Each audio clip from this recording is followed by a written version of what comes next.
ponente es, voy a decir mal tu nombre, Kalliope Agapiou. Ella es doctora en Ciencias Políticas de la Universidad de la Sorbona de París. Su campo de investigación y de publicación con respecto a los derechos humanos y la democratización son las mujeres en las transiciones democráticas. Mujeres y participación política, misiones de observación electoral, democracia en los parlamentos, etc. Actualmente es la vicepresidenta del Centro Interuniversitario Europeo para los Derechos Humanos y Democratización de Venecia y directora del Programa Máster Europeo de Derechos Humanos y Democratización para la Universidad de Chipre. Bueno, tiene múltiples títulos, así que ya han sido anunciados. El caso que nos va a presentar es el de la primavera árabe y los derechos de las mujeres. Thank you so much. I'm really glad to be here with you. And I mean, where Julicia and Lorena were talking, I was thinking that I will talk about a case who took place, so developments that took place more than 10,000 miles away, but we can find, unfortunately, the same things. So it's just the names. It's just, I mean, women suffer the same difficulties in that region as well. But I would say that there are some specificities when we're talking about the Arab world. But let's talk about that a little bit later in the way. So I'm going to talk about women's rights during democratic transitions, which is a very big issue. I would like to start with three preliminary remarks. Allow me this before I go in more into depth. We have to realize that women's rights are human rights.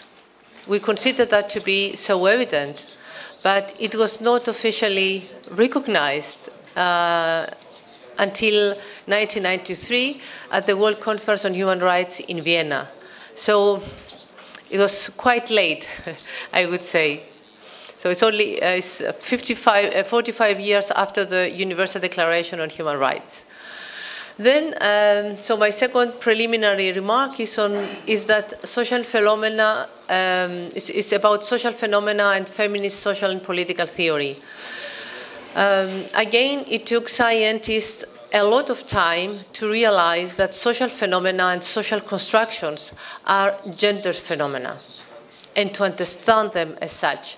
I mean, I generally quote the French example of liberté, égalité, fraternité as the most obvious example, because liberté, égalité, fraternité, in fact, was only between men, because women did not enjoy of these equal rights in the French Revolution.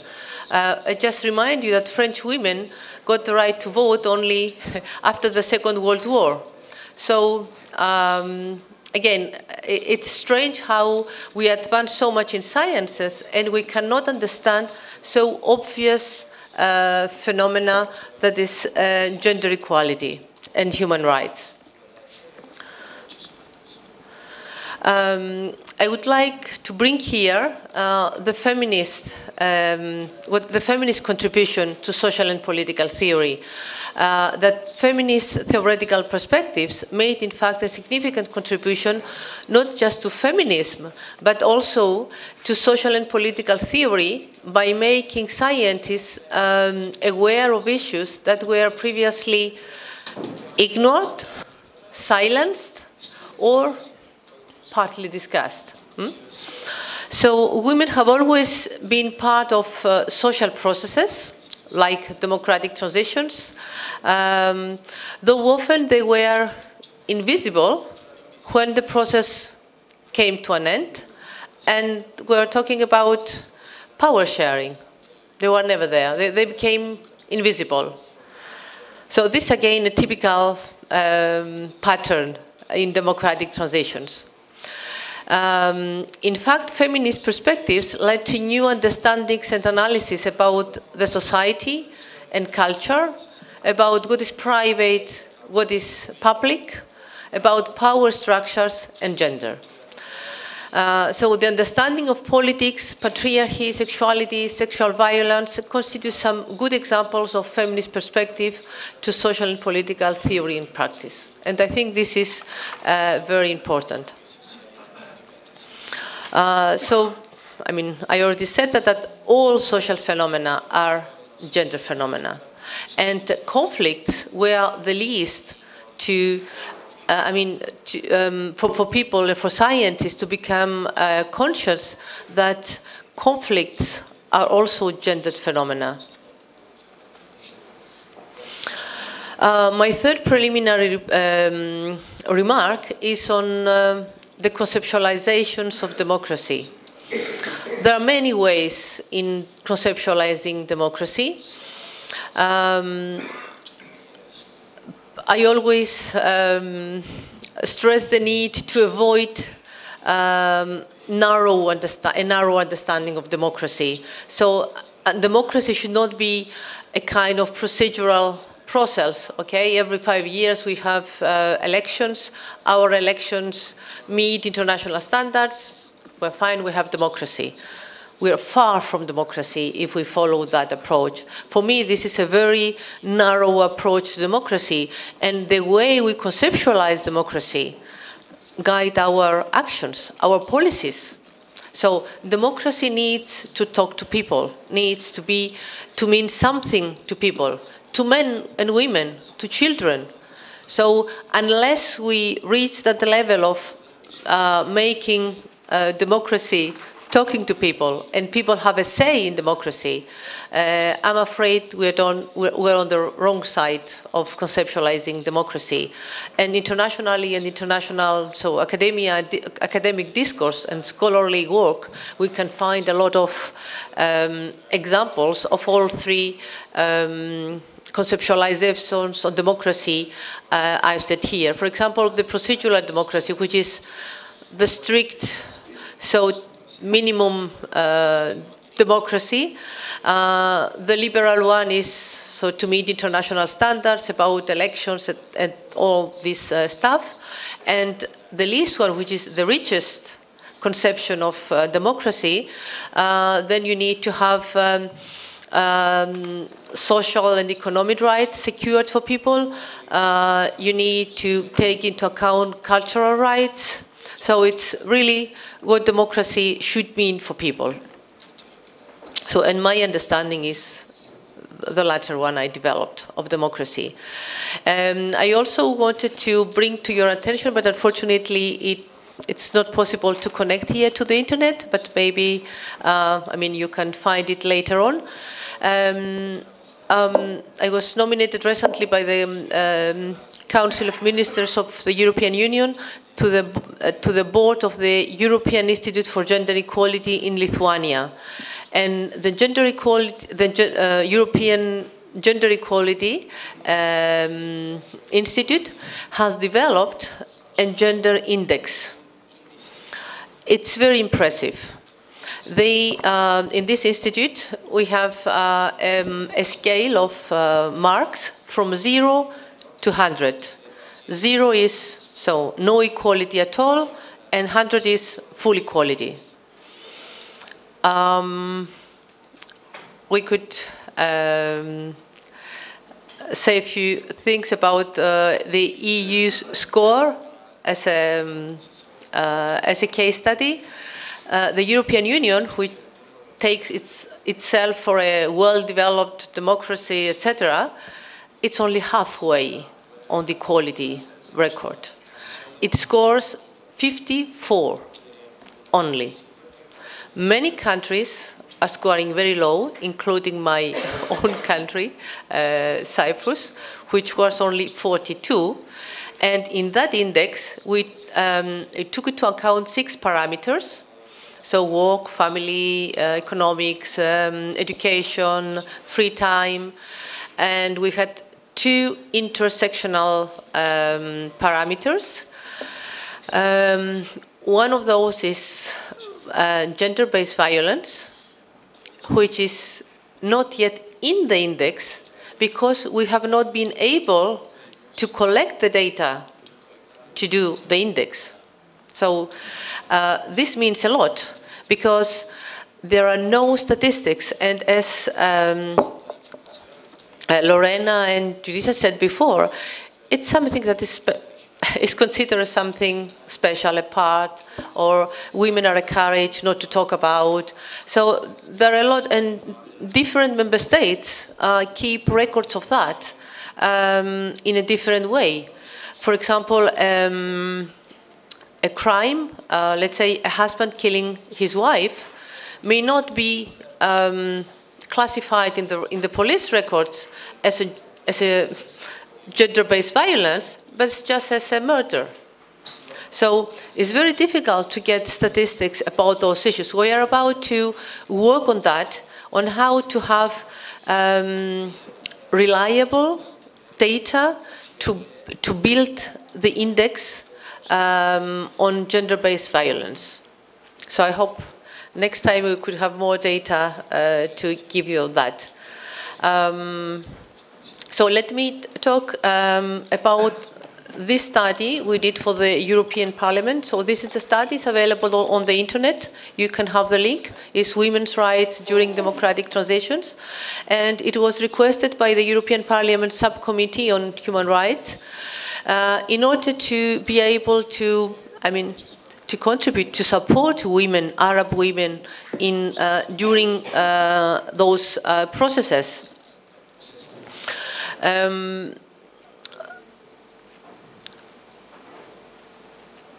The reason why the European Union, so the European Parliament requested this study is because, according to its own treaties and values, the gender dimension is an important one, although many times, not at the level we would like to for it to perform, but it was there.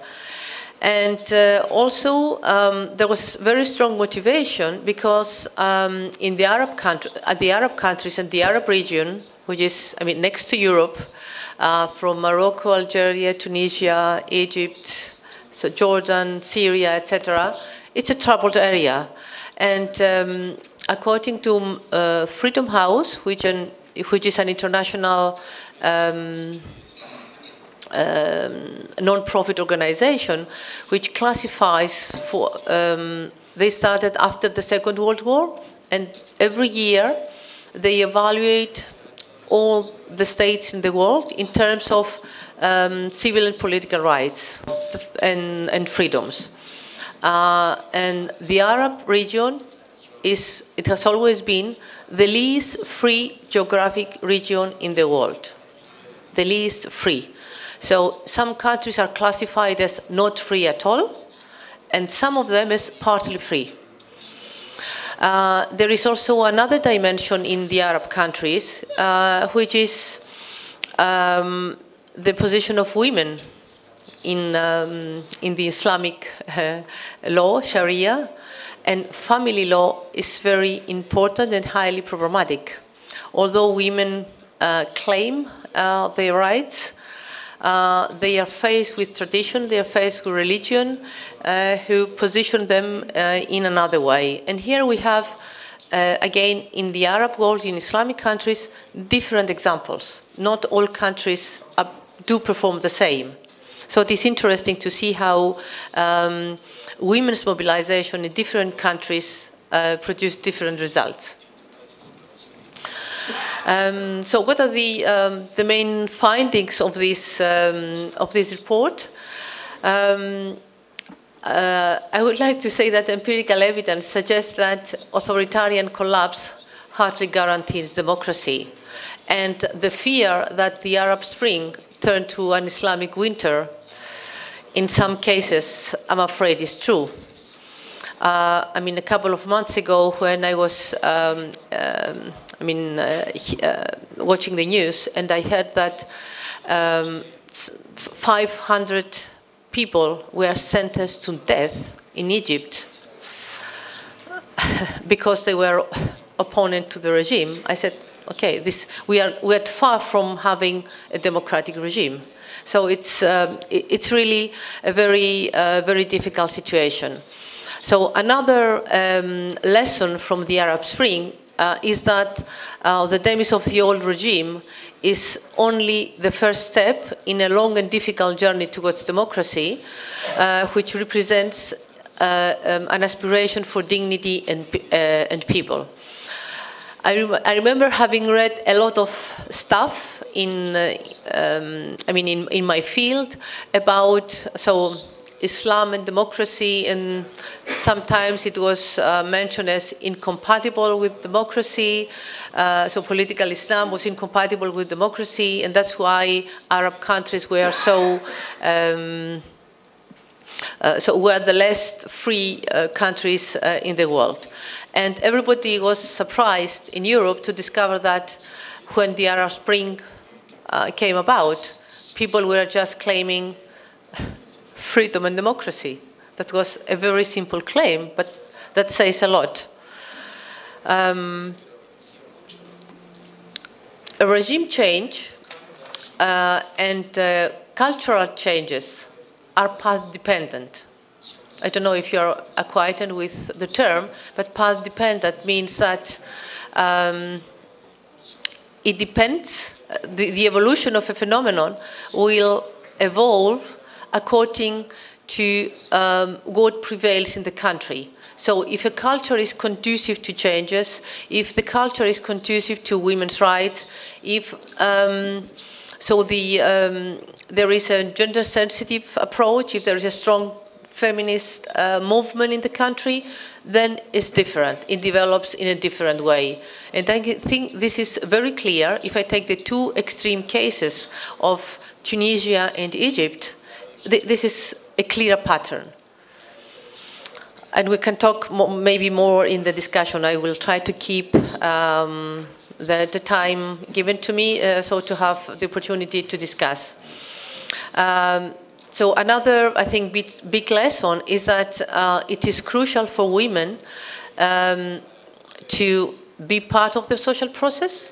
And here there is no doubt that women are always in the process for democratization. They are even pioneering in that.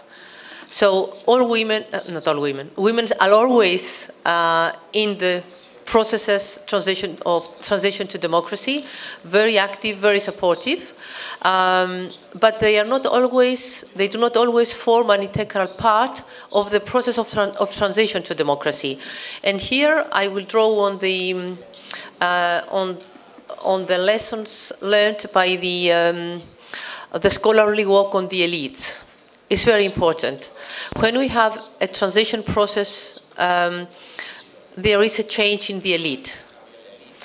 And the elite is very important because we know that once a national elite is in place, it tends to persist.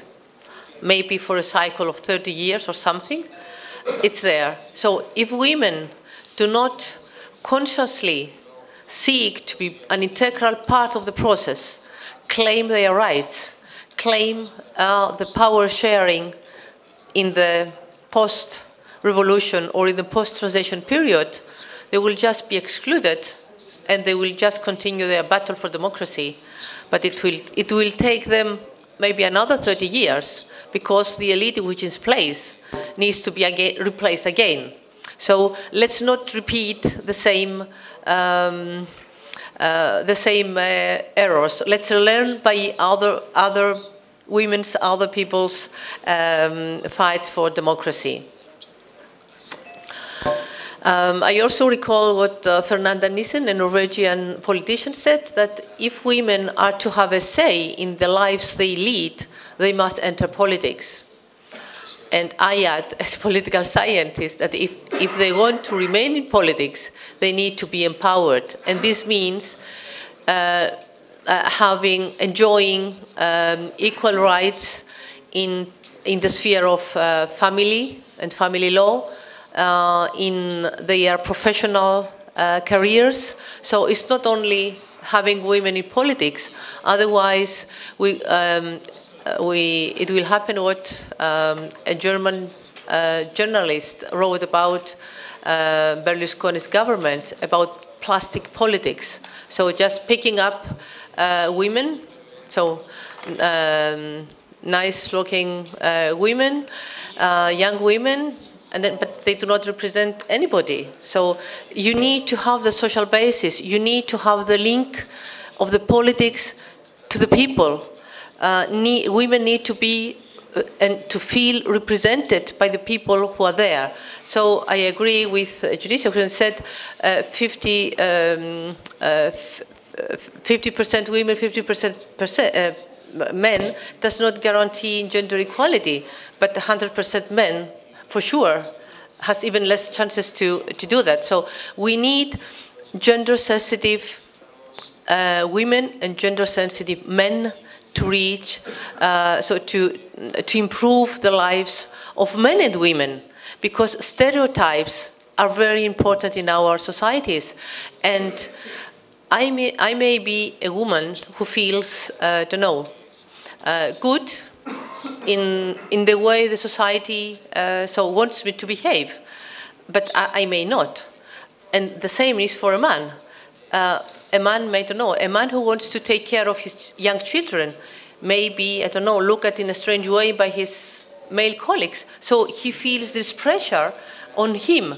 So let's work for societies that are gender-friendly, that are gender-sensitive. And this will be a good thing, not only for women, but for men as well.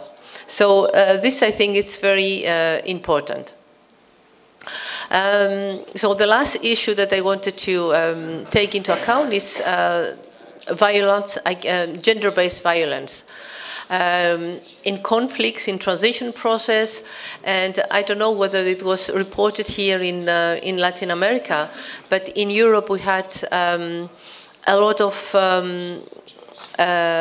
discussion on when women were protesting in Tahrir Square in Cairo, where women were, there was sexual violence against women, and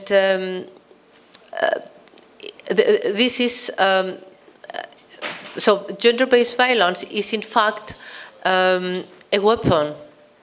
It's not something that happens because there was a man wanted to do that. It's a conscious process to keep women at their place.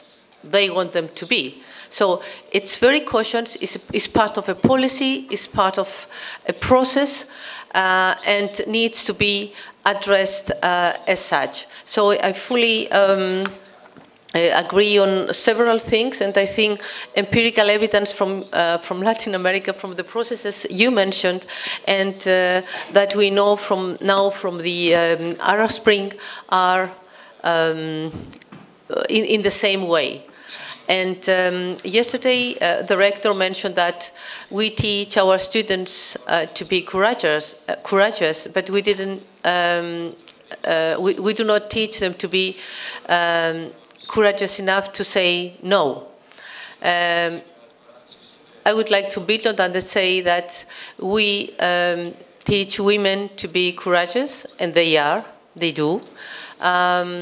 But we need, in terms of gender-based violence, we need to tell women to stop silence, to break the silence circle. And I think this will be very important. So thank you so much for